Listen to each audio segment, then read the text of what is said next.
Well, I've got to tell you guys, some of the classic episodes we have coming up are weirdly prescient. Yep. This one's a deep cut about alternative history, because Matt, Noel, as you guys remember, some people don't think the Middle Ages happened. No, they don't. They subscribe to a theory that is known as phantom time, and we're going to talk about it in this episode. We're going to talk about what if the year is not 2021 right now. And, also, depending on what calendar you subscribe to, it may or may not be 2021. So here it is, Alternative History and You. From UFOs to ghosts and government cover-ups, history is riddled with unexplained events. You can turn back now or learn the stuff they don't want you to know.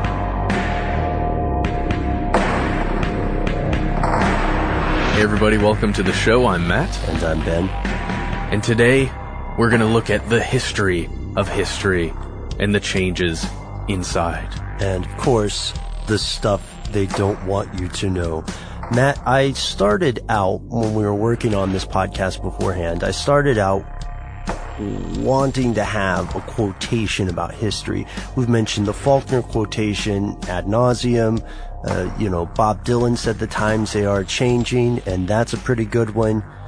Because as we're going to see, history changes as often as the present, apparently. That's correct. But out of all those quotations, I decided that one of the best things that I could do, at least, is just start off with the most basic thing, a definition of history. History, the study of past events, usually human events, right? Yeah. That's what we usually mean. And the branch of knowledge dealing with this. People, being an inherently self-interested species, have always been interested in the past, the stories about ourselves. Yeah, we're storytellers because we're the only animals that record in any way the things that happened previously to us. Yeah, well, we're the only ones proven to do so, right? Yes, absolutely. So, because, as we find, the first histories were oral histories, right? Just told. If I was a person way back in the day and something really interesting happened to me involving a caribou and a broken spear or something, right, I would want to express that to my friends because I thought it was a really fun and cool thing that happened. So I just tell them. Or there could also be a song, and in that song, someone has the lineage from which they derive, Oh, yeah, or Tale of Gods and Creation. Yeah, exactly. And a lot of these things were mythical, right? They were instructional things of one way or another. In some cases, very, very old histories contain values of a culture, right? And history often, back at this point in time when it was oral tradition, was one gigantic game of telephone. Now, for our younger listeners, let's go ahead and say what the game of telephone is. Okay, so the game of telephone would be if there are a bunch of us sitting in a circle and we started with, let's say myself, I told a small story, maybe even just a sentence or two. Yeah. And then I would whisper it in the ear of the person to my, let's say, left. And then that would continue around until it got back to me. Yeah. Or perhaps the person sitting to my right. And then whatever that person, they would have to recite whatever it is that they heard. And the change that occurs as it goes around the circle, that is the game of telephone. Right. Yeah. Nobody really wins the game of telephone. Often, too, I suspected that there were people throwing a wrench in there and purposefully saying something completely different. We're trying to make it dirty. Yeah. Isn't it weird that we just explained telephone and there might actually be someone listening that had never heard of that before? I bet it could happen, but I want to be honest. I was one of those guys who would, when I was in first or second grade, I would totally switch up the Oh, words. yeah? Yeah. Oh, yeah. And then look to my left and right when they revealed the wrong message. Classic Bolin. I learned a lot. I become a little bit of a better person. But the game of telephone is instructive. It's a good framework for us to look at the history of history, as you said, right? So one thing that became known as the first critical work of history that was written down was called, in a burst of creativity, the Histories. It's by this cat named Herodotus, right? Mm-hmm. Well, here's the thing. It's full of errors, right? But it's better than nothing. And this whole thing about stories being full of errors, rife with exaggerations, outright fabrications and everything, that was the rule instead of the exception for a very, very, very, very, very long time. Well, yeah, the people writing these histories were a lot of time very closely knit to the power structures at the time, no matter what kind of power structure you have. So there's a lot of times an attempt to make that guy or that group look maybe a little better than they actually were, or a little bit worse. So exactly, that's why we get all these strange, outlandish stories that seem to make no sense at the time, right? For instance, the old canard that Napoleon was a really short dude. No, there were slightly differing measuring systems, but also was a little bit of propaganda. Yeah, he's fairly short, but it's like within average height for that time. Or the lurid tales, semi-pornographic tales that some European writers would spin about the New World. And they would say, oh yeah, hey, ladies love me in South America, which isn't really true because, as we know, they were not there to be friendly. So yeah, so basically a lot of times we think of history as just this known thing that occurred or known set of things that occurred, and that's just how it is. That's what happened on that date. Now we know. Yeah. But we find more and more that it's more of this weird amorphous conversation of events that just continues. And history gets changed long ago past history gets changed all the time, even now. Yeah, like that thing that's happened recently about whether the Brontosaurus is a dinosaur. Ooh, yeah. That's a tough one for me, man. That's a touchy one. I know, man. I know. But I love that. I love that you make that comparison because, yeah, different voices constantly interrupting each other, and not anything, but virtually anything could be up for grabs if evidence that contradicts our accepted view comes in. And this is not by any means a new thing, and it's not by any means an outdated practice. Listeners, I assure you, regardless of what country you are in, your country's history textbooks are in disagreement with at least several other countries' textbooks. That's just the nature of the world. North Korea's account of the Korean War is going to be way, way different, in comparison to even the Republic of Korea or the United States, of course.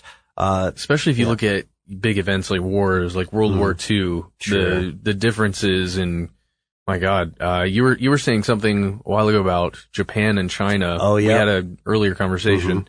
Their accounts of World War II are hugely different. Right, and create political tensions today, or used as an outlet for political tensions. Of course, it's no surprise to anyone that Middle Eastern textbooks disagree on quite a few things. And I don't mean just the status of countries like Israel or the role of the Europe or the United States in colonization and overthrowing governments, but also religious matters, Shia, Sunni, and so on. I don't have the means currently to read textbooks that are written in Arabic or anything, but I'd love to see the history of the Crusades in that time. I'd love to see what the other side of that story says. Yeah, and Russian textbooks also would have a difference in comparison to the rest of Europe. So even now, what we're saying is that historians across the world or countries across the world don't agree with each other about what actually happened and why we are where we are today. This leads us to the evolution of historical studies, or the big question, is this revisionist history we're talking about, or is it pseudo history? Right? Pseudo history. Is that completely made up? Is that what pseudo is implying? Well, it's pseudo is implying that it is history that it's a tall tale disguised as history made by people with an agenda or with a pre-existing conclusion, right? All right. So we've seen pseudo history. Maybe one of the easiest examples, which we've used before, is in the early European explorers of the African continent, when they would say, oh, well, here's the ruins of this great empire. I guess obviously there was some white people living here at some point. Oh, yes. Which just shows that even if it flies in the face of all evidence, some people will never sacrifice their pet theory for the facts. But then the idea of revisionist history is a little bit different. Let's get into that. All right, we've kind of talked about the history of changing history already. Right, yeah. But it really goes back to these ancient Greek and Roman scholars. You're looking at Plutarch and Tacitus, and really people have been editing history. Again, it's kind of what we've been talking about, but modern historical revision, this thing that we call historical revision, that didn't originate until the 20th century. And really it was after the first major global military conflict. So, World War I, obviously. Yeah. So that's when there were multiple groups who wanted history to reflect a certain, story. Right. Yeah. This is where we start dealing with something you'll hear about often in PR propaganda today, and that's the concept of narrative. So how would we depict this conflict decades later, right? Mm-hmm. For the children of the survivors? How did countries become involved in the war, contribute to it? As they were starting to twiddle their fingers at the fringes of this Gordian knot, historians realized that it was impossible to be objective, because even deciding what you should leave out or put in becomes itself inherently subjective, right? Oh, yeah. So we know that historical revisionism has to occur because a researcher can find a glaring inconsistency or something that's totally wrong, because let us not forget that for centuries, people were writing pretty much fictitious stuff and it was quoted as fact. So, for instance, we mention a lot of things about U.S. history that are often misunderstood. Here's one, George Washington cherry tree. Pretty hard concrete data that he did not chop down a cherry tree and say he couldn't tell a lie. It's a fun story. It's a little bit weird that it's a lie about a guy being honest, Yeah, it seems legendary. Yeah, that's a nice little Matryoshka doll, right? Yeah. But, so here's the biggest thing for me. History it's just complicated. It's super complicated because everybody's identity is connected up to their history. Back to our oral history days, right? Exactly. And, nobody wants to look terrible. Everyone has a reputation, and that goes out from the individual person to a group of people to an entire state and the way you feel about this group or state that you're a part of. Yeah. And nobody wants to be made a fool or look bad or look like the evil bad guy. Mm-hmm. Yeah. And, because of this, it can be tough to navigate things. Going back to our example about China and Japan, the huge argument about comfort women, right? You remember that one? Oh, yeah. Yeah. And that is, that deals with the, horrendous activities of the Japanese Imperial Army during its invasion and occupation of Manchuria and other parts of China. Now, are we saying that those were bad guys? Yeah, totally. Are we saying that there were good guys in war? No, I don't know if you can. Not really. I don't know if you can say they're clear-cut good guys or good entities in a war. But what we can say is that even now, the status of what happened to these women is a very hot button issue. And in Japan, some politicians leverage this. You could say they're cynical, or you could say they really believe it, but they leverage this because they don't want it to be a loss of face for the army or humiliating for the people that are regarded often as heroes. You know what I mean?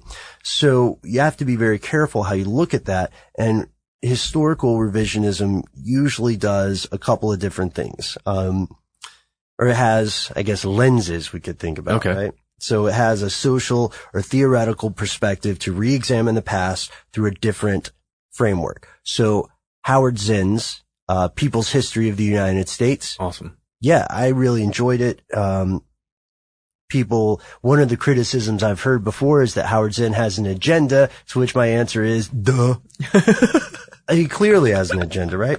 There's also a fact-checking perspective that you can take to try and make corrections on some of the errors that have been laid into history. Sure, yeah. And then there's also, going back to that negative perspective, it's the people who say, hey, it's not broke. Don't fix it. Why are you digging into all these records about, Unit 731 or whatever? Why do you care, what the United States may or may not have done with Nazi scientists after the war? Why are you trying to push your, I don't know what would be in that case, your anti-Nazi agenda? Your anti-Catholic agenda if you say that they had rat lines helping people escape. That's an interesting perspective to me, the idea of going back through another country's history to try and dig up dirt on them. I don't often think about that. Unless I'm thinking of from a spy perspective or an intelligence perspective. Well, it's great that you say that, because the historical revisionism, or the attempts to change the past through purgation that occur in things like 1984, or in some instances in the days of the USSR, these are things that can really happen and can intentionally occur. Now, 1984, of course, is fiction, but recently, an event in China, the anniversary of the Tiananmen Square incident, showed us that historical revisionism, in the negative sense, is alive and well. And in our video, one of our videos recently, you did that Orwell quote, that he who controls the present controls the past. Who controls the past controls the future. And it's scary because that's true. Funny story. Well, okay, so to sew that up, those are three ways in which historical revisionists can approach existing history, right? Historians like to refer to the years immediately after World War II as the age of historical consensus, because people were trying to build this concept, this meme of a unified America, stronger, number one superpower, get at me, bro, that kind of stuff. Didn't last long. It lasted till about the 60s. Yep. And then people started reading, maybe? No? I don't know. I honestly couldn't tell you exactly what happened to change that. I think that part of it would be counterculture movements, and then also the struggle for equality in the United States really gave lie to some of the more rose-tinted glass kind of stuff. Nice. And sometimes, though, revisionist history does deserve its negative connotation, right? Well, yeah, yes, because, it's associated with highly contentious things. So one of the biggest examples would be Holocaust denialism. And we don't just mean, at least I don't just mean, denial of a Holocaust in Europe, right? Because, the German Holocaust is often the one that people think of, but also the Armenian Holocaust. Oh, yeah, the genocide. Which is still a subject of intense revisionism between Armenia and Turkey today. Oh, yeah, and you'll have people on either side of that believe wholeheartedly that they're correct and the other side is just lying. Right. And those are both two really tough subjects that hopefully we're not going to be touching on too much too soon. Right, yeah. And also, there's another example, right? All the way across the world. We could just go back to Japan. And the idea that Japan was bullied into Pearl Harbor by the United States and did the combat as a defensive measure. That was forced to do this by, progressively more, prohibitive trade sanctions or embargoes, right? And now it's time, Matt, for us to do one of my favorite parts of the show. Let's get weird with it. Noel, could we have some music? here's where it gets crazy. Historical revisionism, the way we're talking about it right now, which is very PC and very reasonable and very Fox Mulder, I just want to find the truth, right? But there are people who want to revise the concept of history, of the human story, so much so that they think we have gotten entire centuries wrong, as in made them up.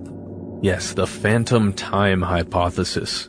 It's the idea that our timeline has some holes in it that were filled in historically just with some junk that wasn't true, some ideas, some stories. The idea that the ruling class made some changes to make us think that we're in a different year, calendar year at least, than we actually are. Psych your mind. That's right. People used to say that once upon a time. Yeah, it's strange because, as you said, it's a group of theories. This French Jesuit named Jean Hardouin, or I'm totally mispronouncing that, by the way. He's the one who really dropped the beat on this first. He believed that art and literature from ancient Greece and Rome were all forgeries in the 13th century. Wow. And a lot of the stuff that we think happened in Greece, in Rome, in those empires never occurred. And other people believed him. That's right. A Russian mathematician named Anatoly Fomenko. Mm-hmm. He in the 1980s, he really thought there was something to this. Mm-hmm. So this guy, Fomenko, he used this thing, statistical analysis, to look at texts and mathematical ideas, and even he's looking at astronomy, astronomical observations of the time. And he basically showed that this guy wasn't very far off, and that perhaps the Jesuits had kind of forged up some of this stuff. Yeah, but not just European history, right? Oh, no. You're looking at Greek history, Roman history, Chinese, Arabic, even Egyptian history. They just made it up. That's what this guy is saying. Right. Right, yeah. I'm not accusing you of saying. Okay. But there's even another one, Ben. Oh, yeah, the more specific phantom time claim that you and I talk about in our original episode, Phantom Time, where, I got one thing wrong, and this was my bad. I'll annotate the video on this, but it's something I got wrong that everyone should know about. I say in there that North Korea counts their years from the foundation of their country. Mm-hmm. That's not true. They count it from the birthday of Kim Il-sung. Oh. So that's a slight correction that I'll annotate, but as always, we welcome corrections, and we're really glad whenever we get an opportunity to make the show better. So this more specific phantom time claim that we mentioned in our video it comes from two Germans, Heribert Illig and Hans Ulrich Niemitz.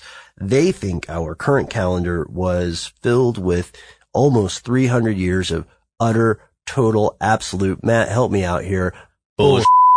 Right. And, they think that the Catholic Church did this, for different reasons. And when it was 2012, they thought it was 1715. So we're recording in 2014, which means right now they think it is 1717. And don't forget, that's just going by the Gregorian calendar. Right, yeah, the Gregorian calendar, one of the many calendars that the people of the world use, right?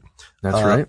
It keeps us on track relatively well. It was adopted in 1582, primarily because the church wanted to keep Easter in the right place.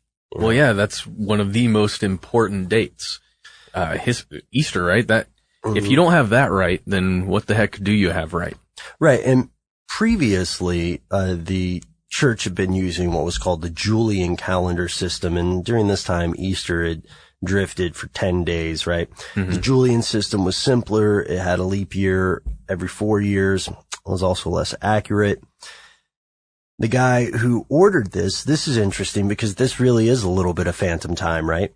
Mm-hmm. The guy who ordered this, Pope Gregory the 13th, one day on October 4th, 1582, they, instead of going to October 5th, they went straight to October 15th, 1582.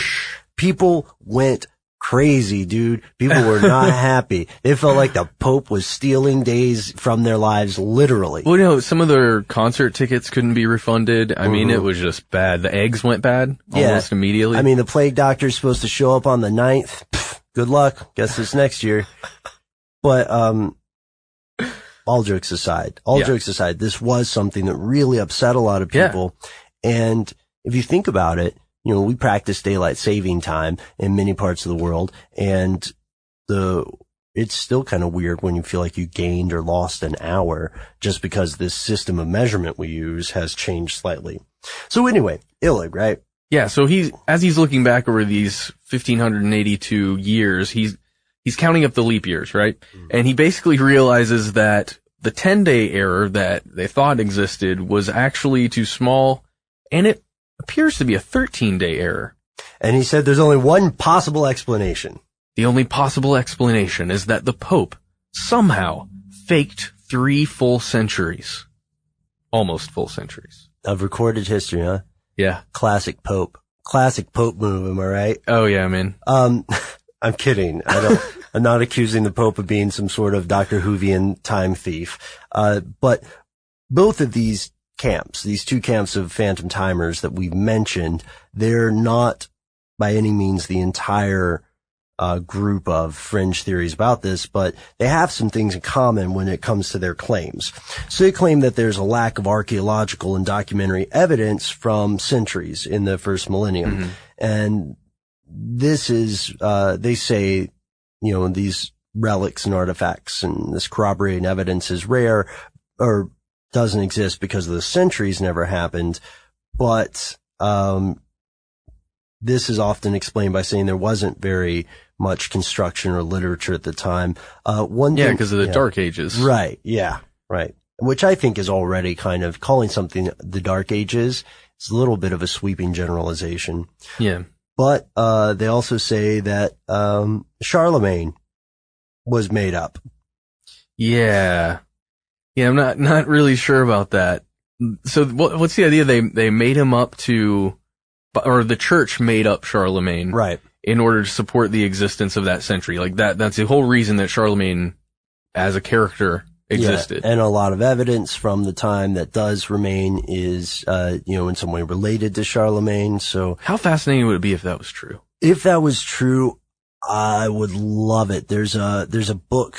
I can't remember the author's name. Maybe Octavio Paz. No, I'm getting it wrong. But he wrote a book named, the same guy who wrote Foucault's Pendulum wrote a book called Baudolino, which is about this guy who works with his friends to completely BS parts of history. Well, and they're making up different, this is not a spoiler. One of the things they do very often is they make fake relics of saints. Nice. And, Baudolino, like body. Yep. Baudolino. Okay. But it's a good read for anyone who wants to see a fairly tongue-in-cheek look at, how people treated history and accuracy. So the problem with that kind of stuff is they're saying that the absence of evidence is proof, right? Yes. A lot of most of the world's other historians dismiss this because they say, well, what about radiometric data? What about dendrochronology? Yeah, dendrochronology is the study of rings on a tree to find the age, right? Mm-hmm. Yeah. And it's fairly simple. You probably did it as a student somewhere or maybe in some kind of scouting troop. Yeah, you count the rings and that gives you the age. Yeah, exactly. And it's fairly reliable. Mm-hmm. Trees grow in a certain way. It can also show you when a big event happened, and the more sophisticated your analysis can be, the more you can learn about the world around that tree at the time it was alive. So then this guy, Fomenko, mm-hmm. he completely rejects the radiocarbon dating that was used. He's pointing out, it's the same thing that young Earth creationists point out. Okay. Yeah. So the people who believe that the Earth is only 6,000 or so years old. Right. Yeah. I don't know where else to go here, Ben. I don't want to offend anybody. Sure. But my personal belief is that, that the Earth is billions of years old. Yeah. Understood.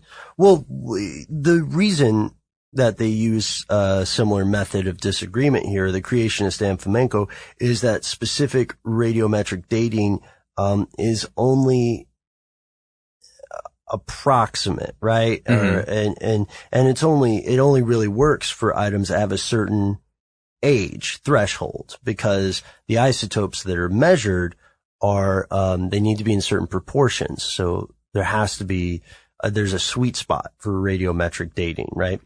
So Fomenko takes it a step even further, Ben, and he's alleging that there's purposeful conspiring going on between these guys who are doing the dating and the people who want to have a different story or want to perpetuate the idea. The archaeological powers that be, right? Yes. Working in concert with the Pope.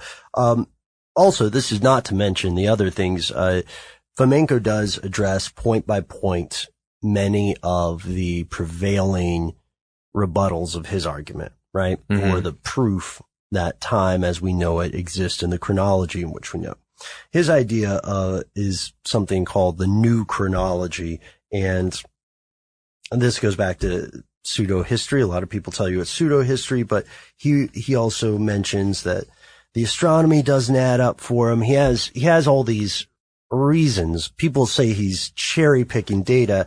However, the truth is, ultimately, this kind of stuff can't exactly be disproven because of the nature of the way the argument is constructed. And we should mention that Anatoly Fomenko is crazy popular, especially in Russia. He's published and sold over 1 million copies of his books.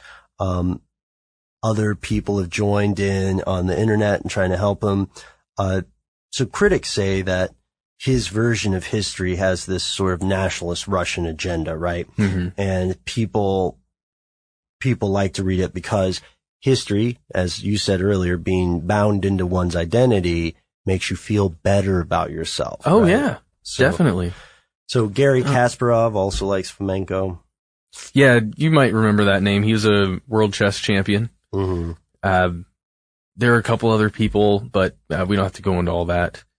Well, we should mention that one of the things about the Dark Ages. Oh, okay. All right. It's just that, so we often say, or we've heard that the Dark Ages were a time in which culture just dropped off, right? Plagues left and right. And people just had to deal with what was right in front of them and trying to eat. Yeah. I don't have time to make a tapestry. You know what I mean? That's the idea. And so Fomenko and people who support him, like Kasparov, believe that this stuff, that's sort of a yellow flag about the missing time, the phantom time, because of course nothing happened, because those centuries didn't happen. Or in their view, I guess, maybe there's nothing recorded at that time because it all got burned. That's true. But at this point, with all these things together, you and I have had a heck of a time looking at history at large. You know, we also talked about the theories regarding the Sphinx, which we unfortunately don't have time to get into today. I think it's its own podcast. What do you think? Oh, definitely. I think ancient Egypt and just the archaeology of Egypt is a whole series, maybe. And I want to be completely fair and point out this.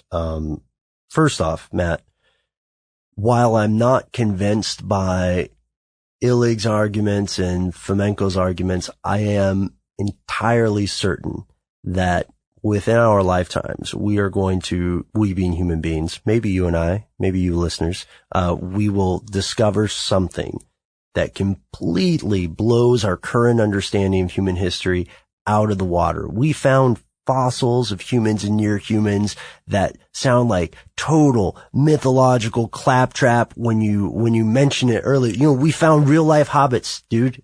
They're real. We found other versions of early man. We have found human civilizations thousands and thousands of years older than we ever thought possible. So I think we're going to discover more and more stuff. I don't know if you can suppress it. I don't know how you would. Especially with the internet, if we can keep that open and free, FCC. Yeah. But my question is how will historical revisionism work in the future when there's so many different points of maintaining track of the history of current events, of what's going on. Right, yeah. How is somebody going to go through and change all of that? And is it even possible now? Maybe if it's, that's a very good question. I don't know. You and I have talked a lot about that, the ways in which the ease of information is changing the human experience. I'm sorry to go back on the FCC thing and net neutrality, but if only certain websites are able to be reached at certain speeds, and then all of the other ones that may be considered fringe or not as trafficked or don't have enough money to get into the Usain Bolt lane.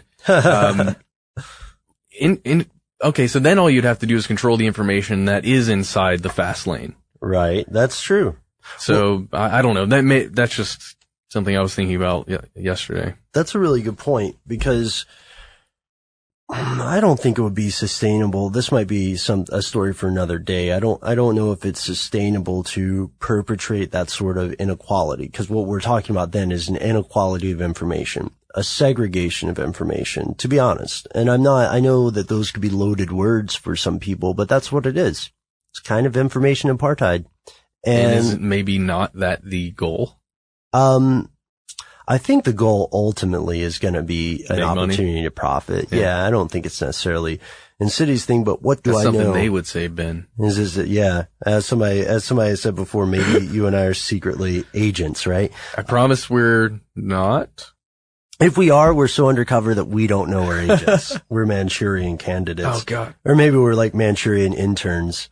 That's it. So one line from Skeptoid that I thought was interesting is that the author said, these phantom time hypotheses cannot be disproven because any evidence offered to show that they're wrong is simply called fake or unreliable. No evidence, it seems, no matter how well supported, is good enough. And that's where I want to pass the question on to our listeners.